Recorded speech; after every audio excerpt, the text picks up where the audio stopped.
The alarm clock buzzed at 4:30 a.m., just like every other morning. Lisa rolled out of bed, her body aching from the previous day's work. She had exactly 30 minutes to get ready before catching the first bus to downtown. The rent was due in 3 days, and she was still $40 short. Walking quietly past her son's room, she peeked through the slightly open door. 8-year-old Alex was sleeping peacefully, his wheelchair positioned right next to his bed. Born with cerebral palsy, Alex needed extra help with almost everything, but his smile could light up any room. Lisa whispered a quick prayer, asking for strength to get through another day. The bus ride to work took 45 minutes through the city's winding streets. Lisa used this time to count her tips from yesterday, $23 and some change. Not bad for a Tuesday, but not nearly enough. She worked at Harmony Diner, a small family restaurant that had seen better days. The owner, Mrs. Chen, was kind enough to let Alex come by after school when Lisa couldn't find a babysitter. By 6 a.m., Lisa was tying her apron and checking the coffee machines. The morning rush would start soon, and she needed every tip she could get. Regular customers knew her by name and always asked about Alex. They had watched him grow up in the corner booth, doing homework while his mother worked. What most people didn't know was Alex's incredible gift. It started when he was just 4 years old. Lisa had saved up for months to buy an old keyboard from a pawn shop. She thought it might help with his hand coordination. The moment Alex touched those keys, something magical happened. He began playing melodies that seemed to come from somewhere deep inside him. At first, Lisa thought it was just random notes. But as weeks passed, she realized Alex was actually creating music. He would listen to songs on the radio once, maybe twice, and then play them perfectly. Not just the melody, but the rhythm, the feeling, everything. It was like he could hear music in a way other people couldn't. The old upright piano in their tiny apartment became Alex's best friend. Lisa had found it at an estate sale for $50.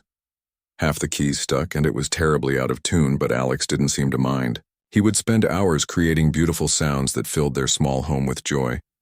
Neighbors often stopped by just to listen. Mrs. Rodriguez from next door would bring her grandchildren to hear Alex play. She always said he had hands blessed by angels. But Lisa knew that musical talent alone wouldn't pay the bills or get Alex the special care he needed. Working at the diner was exhausting.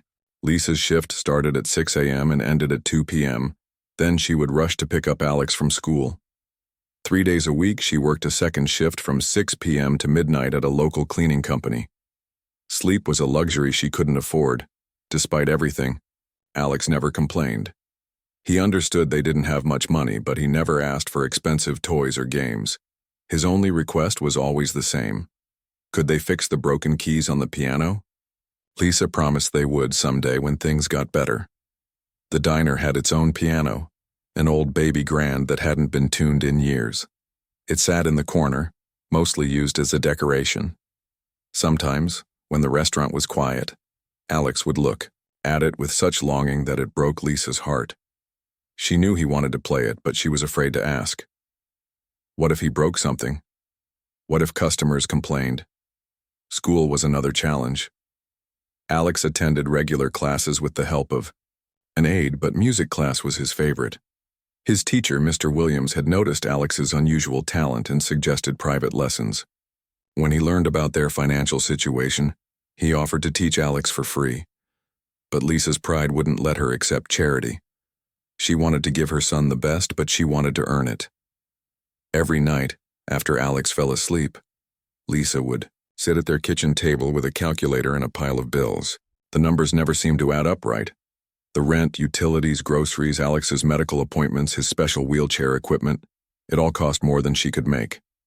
She had applied for assistance programs, but there were always waiting lists or forms that needed more documentation. Lisa's parents had offered to help, but they lived 3 states away and barely made ends meet themselves. Alex's father had disappeared before he was born, leaving no trace and no support. Sometimes Lisa felt completely alone in the world, like she was fighting an impossible battle. But then Alex would play something new, something that seemed to capture exactly how she felt. and suddenly the world didn't seem so dark. His music had a way of healing hearts and bringing hope where there was none. Customers at the diner had heard about Alex's talent, and some had even suggested she should put videos online or enter him in competitions. The thought scared Lisa. What if people judged Alex because of his disability? What if they didn't understand that his wheelchair didn't define him? She had heard stories of families who became internet famous overnight, but she wasn't sure if that kind of attention would be good for her son. Late at night, when the city was quiet and Alex was dreaming, Lisa would sometimes allow herself to imagine a different life. A life where Alex could have the best music teachers, where they lived in a house with a proper piano, where she didn't have to choose between buying groceries or paying for his physical therapy. In her wildest dreams, she imagined Alex performing, on a real stage, sharing his gift with the world. She pictured him wearing a nice suit, his hands dancing across the keys of a beautiful grand piano, the audience amazed by the pure joy in his music. But dreams don't pay bills, and Lisa always brought herself back to reality. The truth was, Lisa was barely hanging on. Some days she wondered if she was strong enough to keep going. But every morning she would see Alex's determined smile as he worked to get himself ready for school, and she knew she had to keep fighting. Her son's courage gave her strength she didn't know she had. What Lisa didn't know was that her life was about to change in ways she could never imagine. All it would take was one ordinary Tuesday afternoon, one moment of maternal love, and one person who understood the power of music to transform lives. Sometimes the most incredible stories begin in the most ordinary places, with the most ordinary people doing extraordinary things out of love. Tuesday started like any other day at Harmony Diner. Lisa had already served breakfast to the usual crowd of construction workers and office employees grabbing coffee before work. The lunch rush was about to begin, and she could feel the familiar knot in her stomach that came with busy shifts.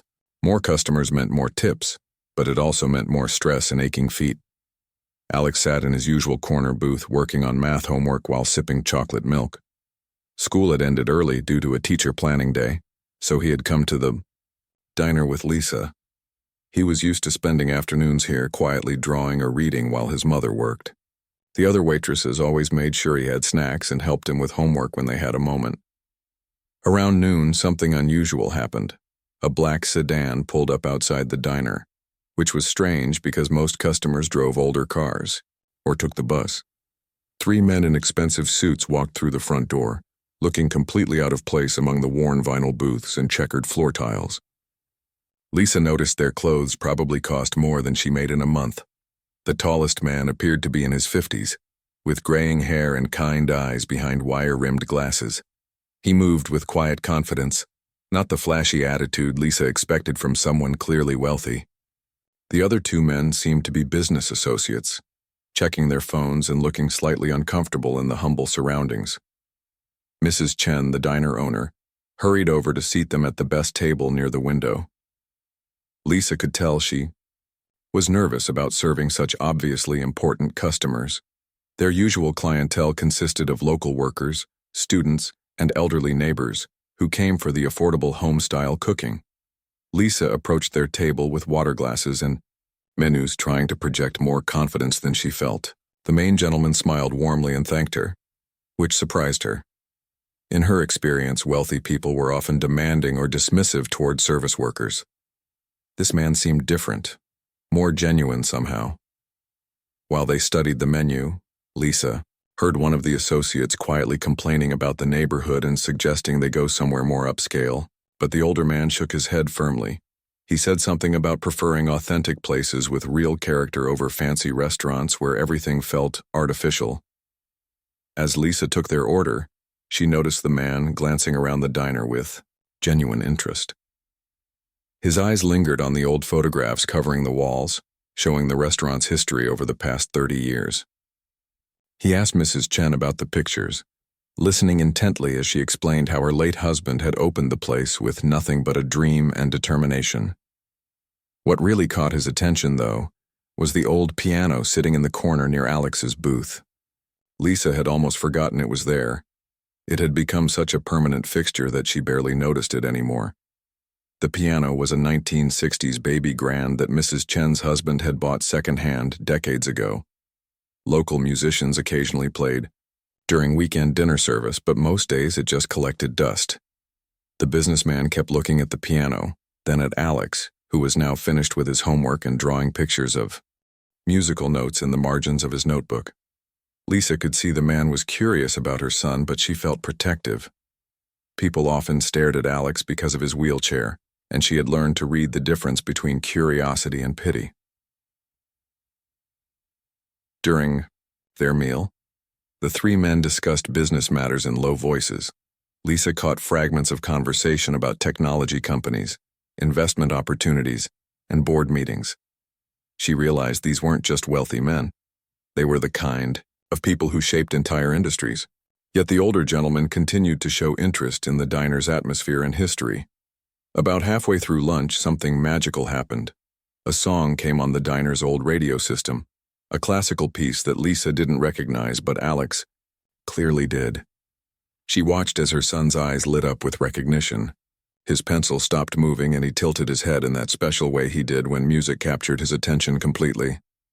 Alex began humming along softly, then tapping the rhythm on his wheelchair armrest. Lisa knew that look. He was hearing the music in layers, understanding it in ways most people couldn't. She had seen this happen countless times at home, but never in public where strangers could observe. The businessman noticed, too. He had stopped eating and was watching Alex with growing fascination. Lisa felt a flutter of anxiety. What if he thought her son was being disruptive? But the man's expression wasn't annoyed or uncomfortable. If anything, he looked intrigued. When the classical piece ended, Alex looked longingly at the piano across the room. Lisa followed his gaze and felt her heart break a little. She knew exactly what he was thinking. At home, he would have already gone to their old upright piano and played along. But here, surrounded by strangers and expensive customers, she couldn't let him. The businessman seemed to understand what was happening. He leaned toward his associates and said something that made them both look surprised. Then he did something completely unexpected. He got up from his table and walked over to Alex's booth. Lisa immediately went into protective mother mode, stepping closer to her son. But the man's approach was gentle and respectful. He introduced himself simply as David and asked Alex about his interest in music. Alex, who was usually shy around strangers, found himself opening up to this kind gentleman, who asked thoughtful questions about his favorite composers and pieces. David learned that Alex could identify most classical pieces within the first few notes and that he had taught himself to play by listening to radio programs late at night. The more they talked, the more amazed David became. This wasn't just a child who liked music. This was someone with an extraordinary natural gift. Then David asked the question that would change everything. Would you like to play that piano? Alex's eyes went wide with excitement, but he looked immediately to his mother. Lisa felt panic rising in her chest. What if Alex made mistakes? What if the piano was out of tune? What if the other customers complained? What if something broke and they had to pay for repairs they couldn't afford? But David was looking at her with such genuine warmth and encouragement that her fears began to melt away. He assured her that Mrs. Chen had given permission and that he would take full responsibility if anything happened. His associates looked confused by the delay, but David ignored their impatient glances. Lisa looked at her son's hopeful face and made a decision that would change their lives forever. She nodded yes. The entire diner seemed to hold its breath as Lisa gently lifted Alex from his wheelchair. She had done this thousands of times at home, but never in front of strangers, never when it mattered so much. Alex weighed more now than when he was younger, but love gave her strength she didn't know she had. She carried him the few steps to the piano bench and carefully positioned him so his feet could reach the pedals with help. Alex's hands found the keys like they were coming home. He tested a few notes, adjusting to the feel of this new instrument. And then, in a moment that no one in that diner would ever forget, Alex began to play. The moment Alex's fingers touched the piano keys, something extraordinary happened. The entire atmosphere of the diner shifted, as if the world itself had taken a deep breath and decided to listen. Even the kitchen staff stopped their clattering to pay attention to what was unfolding in the dining room. Alex started slowly, testing each key with the careful touch of someone who understood that every piano has its own personality. This instrument was different from the old upright at home. The keys responded more smoothly, the sound was richer, and despite being out of tune, it had a warmth that filled the room in ways his broken piano at home never could. He began with something simple, a gentle melody that seemed to float through the air like a conversation between old friends. Lisa recognized it as a piece Alex had been working on at home, but hearing it on this piano transformed it completely. The notes seemed to dance and weave together in patterns that made everyone forget where they were. David stood transfixed, his business lunch completely forgotten. In his 53 years, he had attended countless concerts and performances, but there was something different about watching this young boy create music. It wasn't just technical skill, though Alex's technique was surprisingly advanced for someone with no formal training. It was the pure joy and emotion that flowed through every note. Other customers began to notice. Conversations stopped mid-sentence as people turned to locate the source of the beautiful music. Mrs. Chen emerged from behind the counter, wiping her hands on her apron, her eyes wide with amazement. She had owned this diner for 15 years and had never heard her old piano sound so alive. Lisa felt her heart pounding as she watched her son. She had heard him play thousands of times, but seeing other people discover his gift for the first time was overwhelming. Part of her wanted to grab Alex and run before anyone could judge him or find fault. But another part of her swelled with pride as she watched the faces around the room light up with wonder. Alex moved seamlessly into his next piece, a classical composition that most 8-year-olds wouldn't even recognize, let alone be able to play. His small hands stretched to reach complex chord progressions, and he navigated the challenging passages with an ease that seemed impossible. But what made it truly special was how he made the music his own, adding subtle variations and personal touches that enhanced the original melody. An elderly couple at a nearby table stopped eating entirely. The woman reached for her husband's hand, tears forming in her eyes. Later, she would tell Lisa that the music reminded her of her late mother, who had played piano in church for 40 years. Somehow, Alex had captured that same spiritual quality in his playing. The construction workers at the counter, tough men who usually talked loudly about sports and work, sat in complete silence. One of them, a grandfather named Frank who came in every Tuesday for meatloaf, found himself thinking about his own grandson who struggled in school. Watching Alex overcome his physical challenges to create something so beautiful gave Frank hope for his own family's struggles. David's business associates, who had been checking their phones and looking impatient just minutes before, were now completely absorbed in the performance. One of them, a man who prided himself on being practical and unsentimental, felt an unexpected lump in his throat. He couldn't understand how a child could convey such depth of emotion through music. As Alex finished the classical piece, he paused for just a moment, his hands resting gently on the keys. The silence in the diner was profound, not empty, but full of anticipation.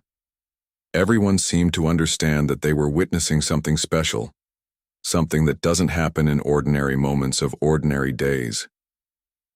Then Alex surprised everyone, including his mother.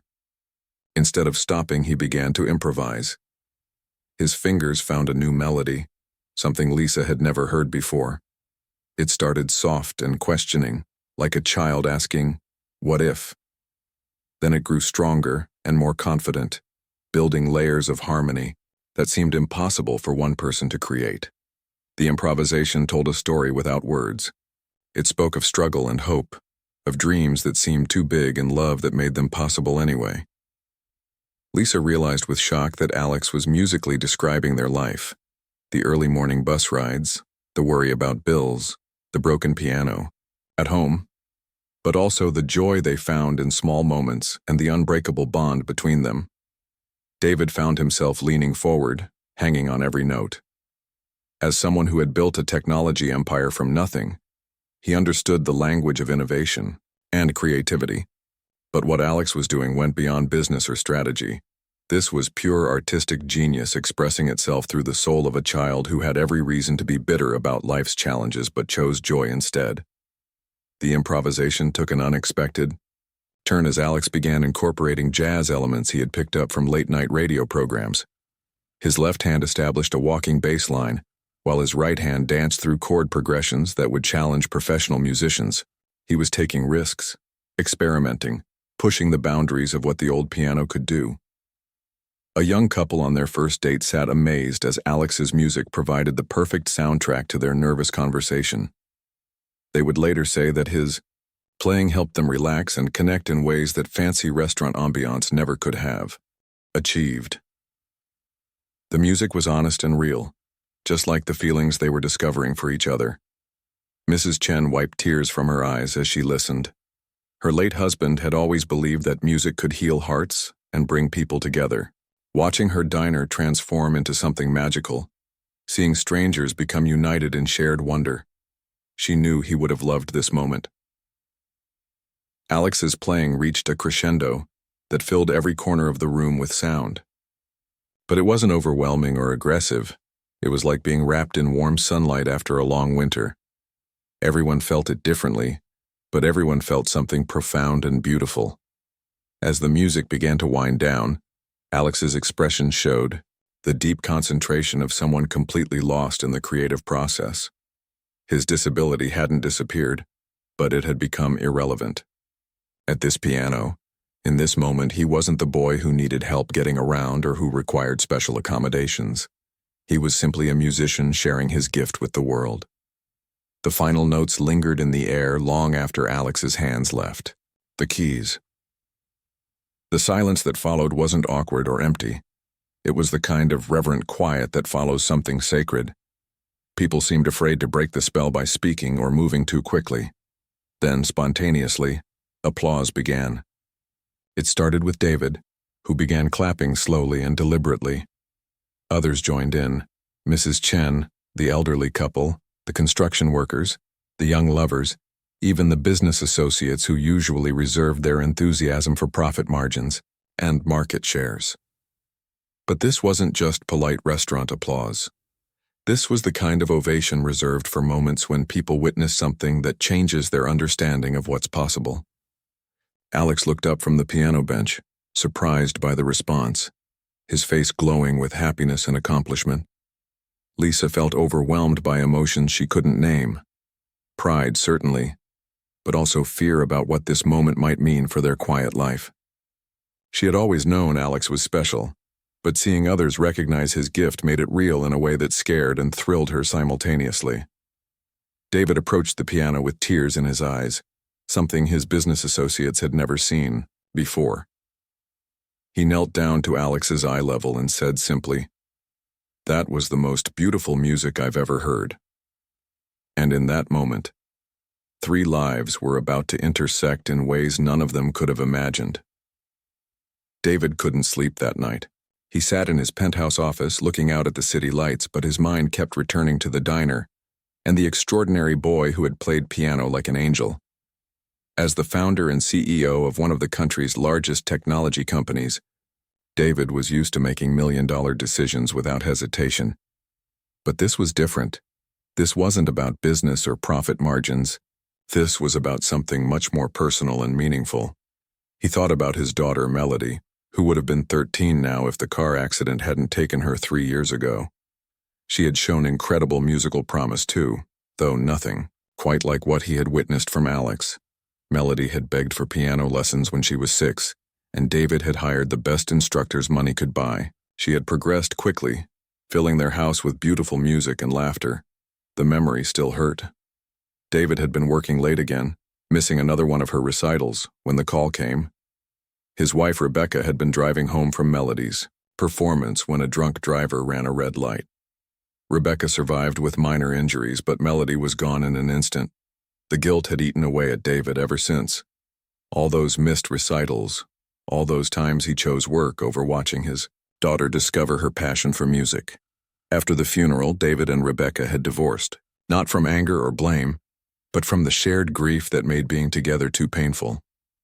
They remained friends, But David had thrown himself into work with even more intensity, using business success to mask the emptiness inside. His company had grown exponentially in the past 3 years, but none of it filled the hole where his daughter's laughter used to be.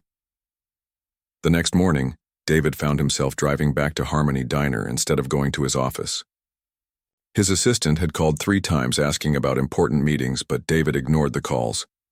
Something was pulling him back to that small restaurant and the family who had unknowingly touched his heart. Lisa was surprised to see the well-dressed businessman return. She assumed he had forgotten something or maybe wanted to complain about the previous day's disruption.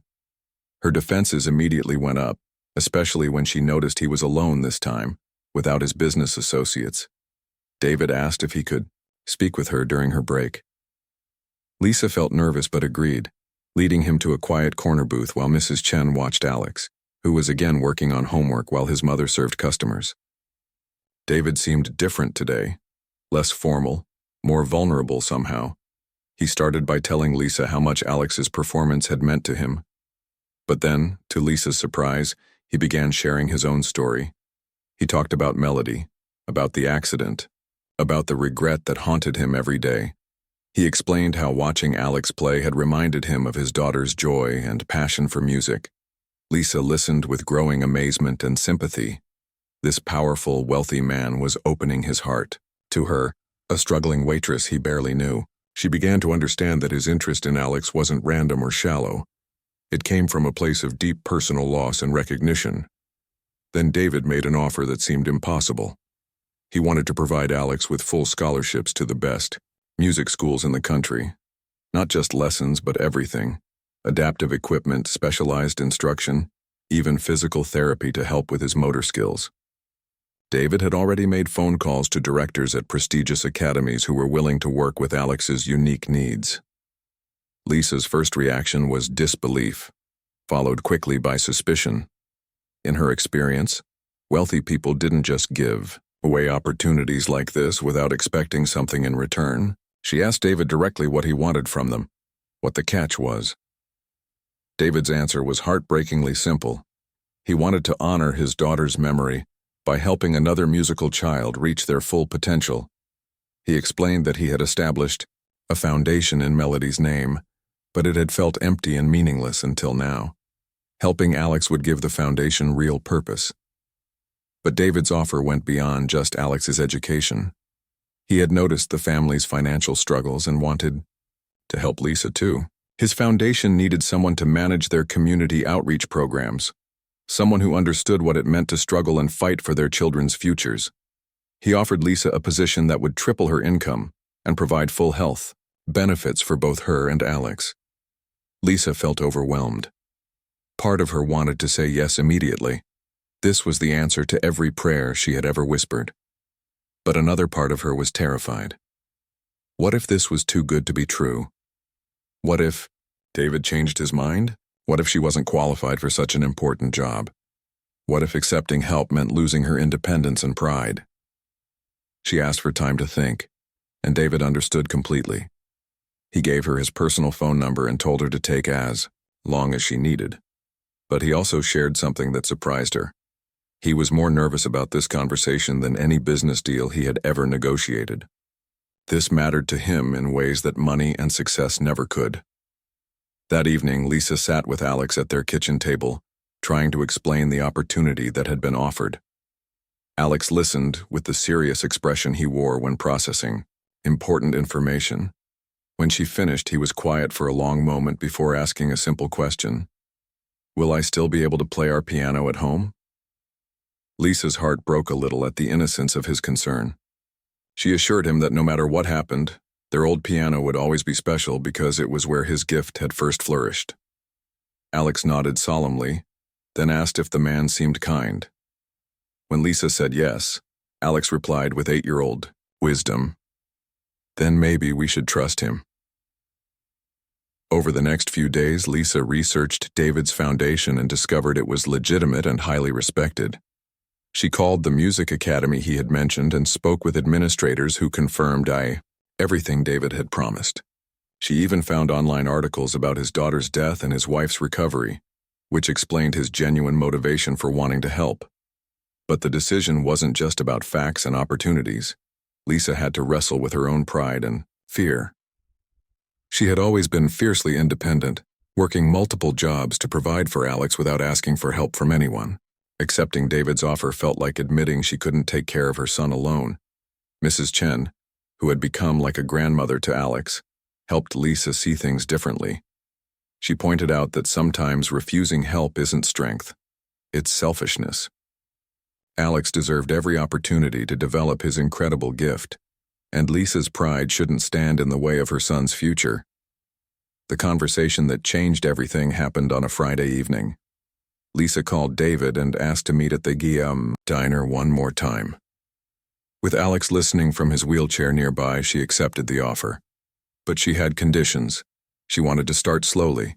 She wanted contracts that protected both parties, and most importantly, she wanted David to understand that Alex was still her son first, a musician second. David agreed to everything immediately. As they shook hands, he felt something he hadn't experienced in 3 years. Hope. Not just for Alex's future, but for his own healing. Maybe helping this remarkable family would finally give meaning to his loss and purpose to his success. Alex, who had been listening quietly, rolled his wheelchair over to the old piano and played a short, beautiful melody he had been working on. When he finished, he looked at David and said simply, "This is for your daughter. I think she would have liked it." In that moment, David knew he wasn't just changing Alex and Lisa's lives. They were changing his too, giving him a chance to be the father and mentor he wished he had been before it was too late. 6 months later, the auditorium at Riverside Music Academy buzzed with nervous energy. Parents, teachers, and music lovers filled every seat, waiting for the evening's final performance. Lisa sat in the front row, wearing a dress she had bought for this special occasion, the first new outfit she had purchased for herself in years.